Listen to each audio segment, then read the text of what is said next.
پاس بیٹھے لوگوں نے پوچھا کیا ہوا، کیوں ہر سے کیوں رو رہے ہیں؟ کہتے ہیں کہ اپنی جاہلیت کے دنوں کو یاد کر کے اسلام سے پہلے کس قدر ہم حماقت میں، بے وقوفی میں تھے۔ کہتے ہم کسی سفر میں جانا ہوتا کیا کرتے، کھجوروں کی مورتی بنا لیتے، کھجوریں اکٹھی کر کے ان کو پریس کر کے تھوڑا سا ایک بت سا مورتی سے شکل سے بنا لیتے، بجائے کہ پتھر کا بت ساتھ اٹھانے کے۔ چلو یہی ہمارا بت، یہ ہمارا رب ہے، تو جہاں اترتے ٹھہرتے اس کو سجدے کرتے، اس سے حاجتیں مانگتے کہ تو ہمارا رب ہے، تو ہمارا معبود ہے۔ اور جب کبھی کھانا ختم ہو جاتا تو پھر وہ ہمارا مشکل کشا ہماری مشکل حل کر دیتا۔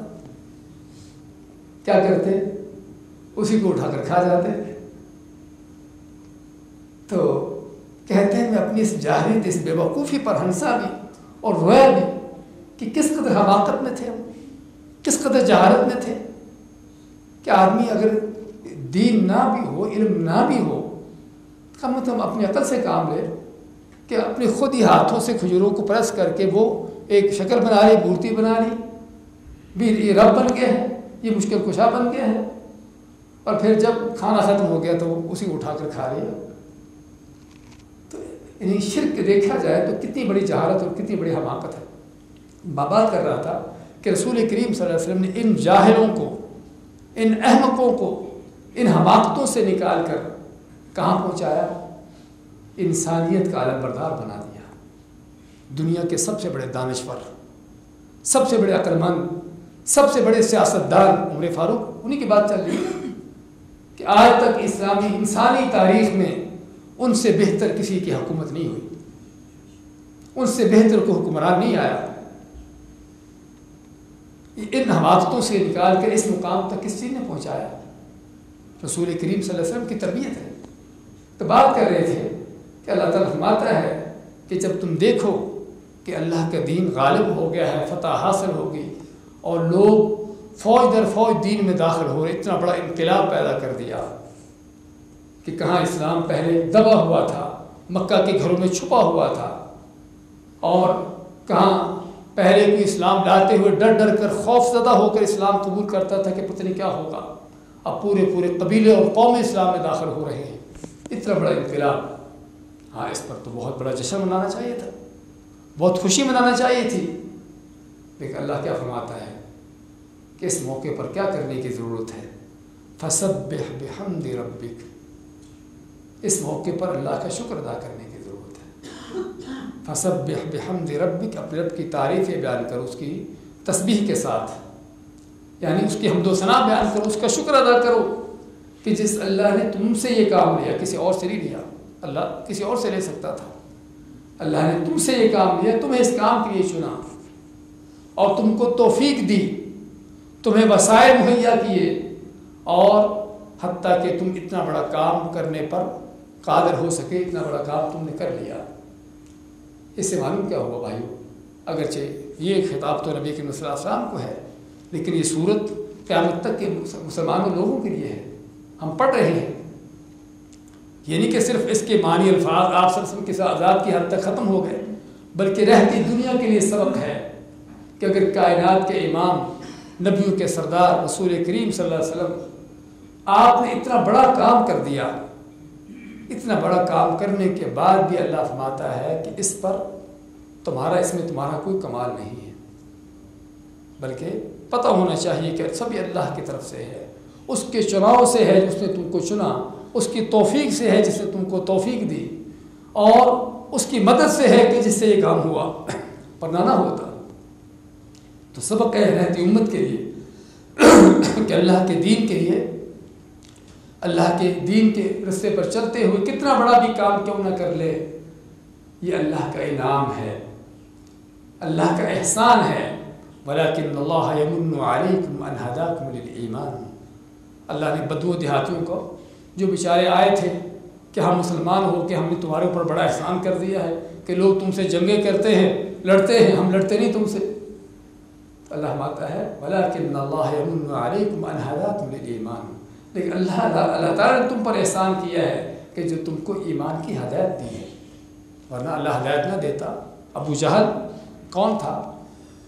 اس کی کنیت کیا تھی ابو جہل کی؟ یہ ابو جہل تو آپ نے اس کو کہا نا، ویسے اس کی کنیت کیا تھی؟ ابو الحکم. کیا مانی؟ بڑے دانائی والا، بڑا عقل والا. اور واقعی دنیاوی معاملات میں دیکھیے اس کی عقل کیا تھی کہ قریش جو عربوں کے سردار تھے ان کا بھی وہ سردار ہے. تو واقعی دنیاوی معاملات میں اس کی عقل بڑی اونچی تھی، بڑی پائے کی عقل تھی. لیکن اللہ نے اس کو اس ہدایت کے لیے نہ چنا. تو اگر اللہ تعالیٰ نے کسی کو ایمان کی ہدایت دی ہے تو اللہ کا سب سے بڑا انعام اور احسان اس کے اوپر، جس پر اللہ تعالیٰ کا شکر ادا کرنے کی ضرورت ہے. پھر ایمان کی ہدایت دینے کے بعد اس کو نیکی کے موقع دیے، رمضان دیا، روزوں کی عبادت کا موقع دیا. اللہ روزے نہ فرض کرتا، نہ رکھتے روزے اور نہ روزوں کا اجر ملتا. کیا خیال ہے؟ رمضان نہ ہوتا، نہ اس کے روزے فرض ہوتے، نہ روزے رکھتے، نہ اجر ملتا، نہ یہ ساری خیر و برکات حاصل ہوتی. اللہ نے روزے فرض کر کے احسان کیا، روزے رکھنے کی توفیق دے کر احسان کیا. کہ اللہ ایسے لوگ دنیا میں بھرے پڑے ہیں اس وقت بھی ہمارے اس ملک میں، اس شہر میں، آپ کے آس پاس، کہ اس وقت بھی ان کو روزے رکھنے کی توفیق نہیں ہے. آپ کو اللہ نے توفیق دے ہی، آپ کا اس میں کوئی کمال نہیں ہے، محض اللہ کا انعام ہے. ہاں وہ بھی ہیں جو روزہ رکھنے چاہتے ہیں لیکن نہیں رکھ پائے، بیمار ہے، تکلیف ہے، اور کوئی وجہ ہے. اللہ نے آپ کو صحت و سلامتی سے نوازا کہتا کہ آپ اللہ کی عبادت کر سکیں. بھائیوں کو ایک احسان ہے، اللہ کی ہر عبادت کے پیچھے ہمارے اوپر کتنے بڑے بڑے اللہ کے انعامات ہیں، کتنے اللہ کے بڑے بڑے احسانات ہیں. ضرورت ہے ان چیزوں کو سمجھنے کی، جاننے کی. تو اس لیے ہمیں رمضان کے ان آخری لمحات میں جس چیز کی ضرورت ہے، اللہ کی ان نعمتوں کی قدردانی کرنے کی، اللہ کی نعمتوں کا شکر ادا کرنے کی. تو اللہ تعالیٰ آپ صلی اللہ علیہ وسلم کو فرماتا ہے اتنی بڑی فتح حاصل ہونے کے بعد اب یہ نہیں کہ کوئی خوشی مناؤ، جشن مناؤ، بلکہ کیا ہے؟ فسبح بحمد ربک، اپنے رب کی تعریفیں، تسبیح بیان کرو، اس کی حمد و ثنا بیان کرو، اس کا شکر ادا کرو کہ جس کے انعام سے، جس کی توفیق سے سارا کام ہوا ہے. اور پھر یہ بھی واستغفرہ، اس سے بخشش مانگو. بخشش کیا تعلق ہے اس سے؟ آپ نے کوئی گناہ کا کام تو نہیں کیا تھا، آپ نے تو بہت عظیم کام، اسلام کے غلبے کا، اللہ کے دین کے غلبے کا کام کیا تھا. اور استغفار، بخشش ہوتی کس سے؟ کسی گناہ سے. ابھی نماز پڑھ کے آپ نے کیا کہا ہے سلام پھیر کر؟ استغفر اللہ، استغفر اللہ، استغفر. بھائی آپ نے تو نماز پڑھی ہے، نیکی کا کام کیا ہے. استغفر اللہ کا معنی ہوتا ہے کہ گناہ کا کام کیا، اللہ مجھے بخش دے. کبھی سوچا ہے ویسے؟ کبھی سوچنے کی ضرورت محسوس ہوئی ہے کہ میں استغفر اللہ جو کہہ رہا ہوں کیوں کہہ رہا ہوں؟ ہم چاہتے بھائیوں اپنے ضمیر کو زندہ کریں، ہمارے دل دماغ زندہ ہوں. زندہ ہونے کا معنی کہ ہم جو کہتے ہیں، جو کرتے ہیں، اس کے پیچھے ہمیں احساس ہو، پتہ ہو کہ ہم کیا کر رہے ہیں، کیوں کر رہے ہیں. لاؤبالی سے، لاپرواہی سے ایسے ہی کہتے چلے جا رہے ہیں، کرتے جا رہے ہیں، پتہ ہی کچھ نہیں کیا. رمضان کا ایک ایک لمحہ ہماری تربیت کرتا رہا ہے تقوی پر، ایمان پر. الگ بات ہے کہ ہم نے اس کو محسوس نہ کیا. تو اس لیے ضرورت ہے ہم کو کہ ہم جو کہتے ہیں، کرتے ہیں، ان پر غور و فکر بھی کریں کہ ہم کیوں کہہ رہے ہیں. استغفر اللہ نماز پڑھ کے کیوں کہہ رہے ہیں؟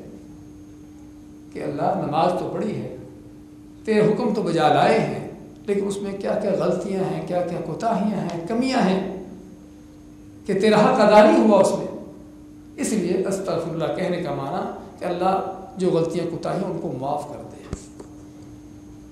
اور اسی طرح سے اللہ تعالیٰ ہر عبادت کے آخر میں مسلمان کو حکم دیتا ہے کہ اس عبادت کے آخر میں اللہ سے استغفار کرے.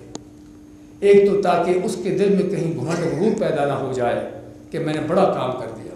اور شیطان کے بہت بڑا حربہ ہے، اس کا ہتھ کنڈا ہے کہ پہلی بات تو انسان کو دین کی طرف نہیں آنے دینا.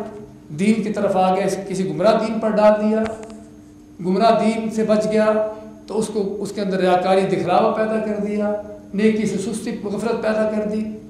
اگر کچھ بھی نہ، نیکی بھی کر لی، اخلاص کے ساتھ کر لی، سارا کچھ کر لیا، آخر میں دل میں گھمنڈ پیدا کر دیا کہ میں نے نیکی کر لی. لوگوں کو قرآن کھولنے کی توفیق نہیں، میں اتنے قرآن پڑھ لیے رمضان میں، لوگوں کو 5 نمازیں پڑھنے کی توفیق نہیں، میں رات کو تراویح تہجد پڑھ رہا ہوں۔ ہاں، یہ گھمنڈ دل میں پیدا ہو رہا، یہ شیطان کا سب سے بڑا وہ ہتھ کرنا جو آخری لمحات میں انسان پر حملہ آور ہوتا ہے۔ تو بات کر رہے تھے کہ استغفر اللہ کہنے کا معنی تاکہ شیطان کا وسوسہ وہ دور ہو جائے کہ جو تو نے کیا ہے، جو میں نے کیا ہے، یہ کوئی کمال کا کام نہیں، میرا کمال نہیں، اللہ کی توفیق ہے، اس کی توفیق سے کیا ہے، وہ نہ دیتا توفیق تو نہ کر سکتا۔ اور دوسرا، یہ جو کیا ہے ہر لحاظ سے کامل مکمل نہیں ہے، اس میں اللہ کا حق پھر بھی ادا نہیں ہوا، اس لیے استغفر اللہ کہتے ہیں اللہ تیرا حق ادا نہیں ہوا۔ تو نبی کریم صلی اللہ علیہ وسلم کو اللہ تعالیٰ کیا فرماتا ہے؟ واستغفرہ، اتنا بڑا کام کرنے کے بعد بھی اللہ سے استغفار کرے۔ تو یہ بھائیوں آخری رمضان کے لمحات کا ہمیں جو سبق ہے کہ جس پر ہمیں غور و فکر کرنے کی ضرورت ہے کہ اللہ تعالیٰ سے مزید استغفار کرنا، اللہ کا شکر ادا کرنا ان نعمتوں پر کہ اللہ تو نے نعمت دی تھی رمضان کی، تو نے نعمت دی تھی اس کے روزے رکھنے کی توفیق دی تھی، تو نے توفیق دی تھی اس کے اندر قرآن پڑھنے کی، تراویح پڑھنے کی، اس میں تیرا حق ادا نہیں ہوا۔ اب استغفار کر کے تاکہ وہ کمیاں کوتاہیاں بھی پوری ہو جائے اور اللہ سے مزید اس عبادت کے قبول ہونے کی فکر ہو۔ جو ہم نے شروع میں آیت پڑھی وہ یہی ہے کہ والذین یؤتون ما آتوا وقلوبهم وجلة انہم الی ربہم راجعون، کہ مومن کون ہے؟ کہ جو اللہ نے ان کو دیا ہے، مال دیا ہے، علم دیا ہے، قوت صلاحیتیں دی ہیں، کچھ دیا ہے، اللہ کی راہ میں صرف کرتے ہیں، اور پھر بھی ان کے دل میں کھٹکا ڈر ہے کہ کہیں اللہ کے ہاں قبول نہ ہو، ان کو اللہ کے ہاں لوٹ کے جانا ہے۔ حضرت عائشہ فرماتی ہیں کہ میں آپ صلی اللہ علیہ وسلم سے پوچھا کہ اللہ کے نبی صلی اللہ علیہ وسلم یہ وہ لوگ ہیں کہ جو کچھ چور زانی ڈاکو ہیں، ایسے لوگ ہیں؟ آپ بتائیں اے صدیق کی بیٹی ایسا نہیں، بلکہ یہ وہ لوگ ہیں جو نمازیں پڑھتے ہیں، صدقے خیرات دیتے ہیں، بڑے نیک اعمال کرتے ہیں، اور پھر بھی ان کو اس بات کا کھٹکا ہوتا ہے کہ ان کا عمل اللہ کے ہاں قبول نہ ہو۔ تو بھائیوں اس وقت ہمیں جس بات کی فکر کی ضرورت ہے وہ اپنی نیکیوں کو اللہ سے قبول کروانا۔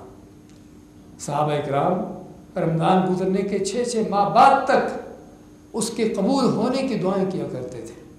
پہلے تو ان کا نیکی عمل کرنے کا طریقہ بھی جو آپ کو بتایا ہے کہ کس قدر للہیت کے ساتھ، پوری سنت کی اتباع کے ساتھ اور پوری لگن اور شوق کے ساتھ، پھر مزید اللہ سے اس کو قبول کروانے کی دعائیں۔ اللہ کے خلیل ابراہیم علیہ السلام اللہ کے حکم سے اللہ کا گھر بنا رہے ہیں اور فرماتے کیا ہیں؟ ربنا تقبل منا انک انت السمیع العلیم، اے رب ہم سے قبول کر لے، بے شک تو ہی بہت سننے جاننے والا ہے۔ تو بھائیو ہمیں ضرورت ہے اس اللہ کے مہمان گرامی کو الوداع کرتے ہوئے اس کے ساتھ اپنا تعلق اور اچھا سے اچھا بنانے۔ مہمان جب آتا ہے ہم اس کا اچھا استقبال کرتے ہیں اور ہونا چاہیے، اور کوشش ہوتی ہے کہ جب جائے تو تب بھی ہم سے خوش ہو کر جائے، استقبال بہت اچھا کر لیا ہو، اس کی آپ کے پاس جو قیام پذیر تھا بہت اچھی خدمت مدارت کر لی ہو، لیکن جاتے ہوئے اس کے ساتھ کوئی اچھا سلوک نہ کیا ہو تو کیا خیال ہے؟ وہ جانے کا جو اس کا تاثر ہے پھر وہ بڑا غلط ہوگا۔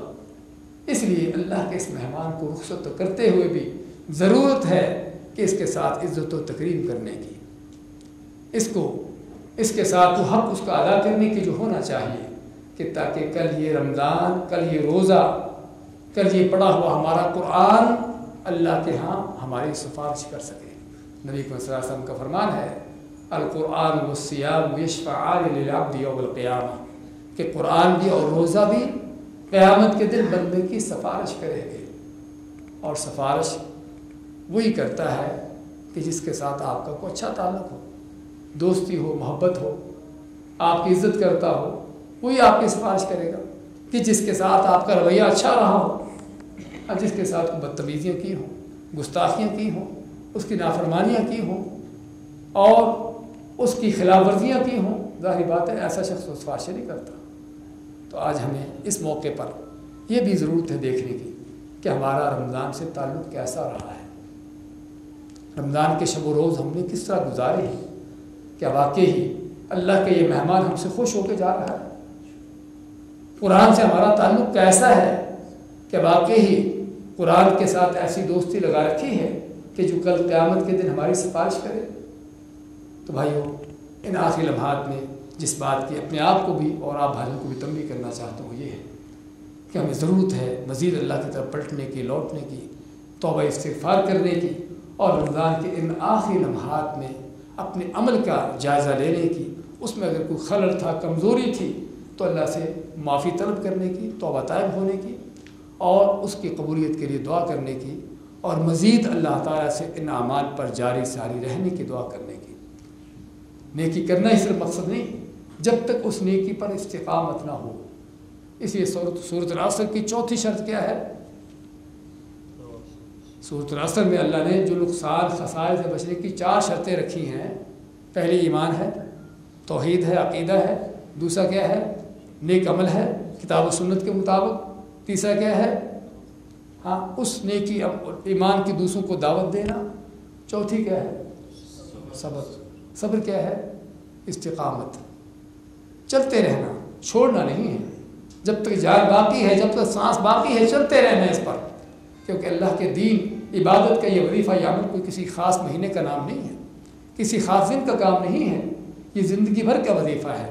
وَاعْبُدْ رَبَّكَ حَتَّىٰ يَأْتِيَكَ الْيَقِينُ. جب کی عبادت کرو کب تک؟ جب تک موت نہیں آ جاتی.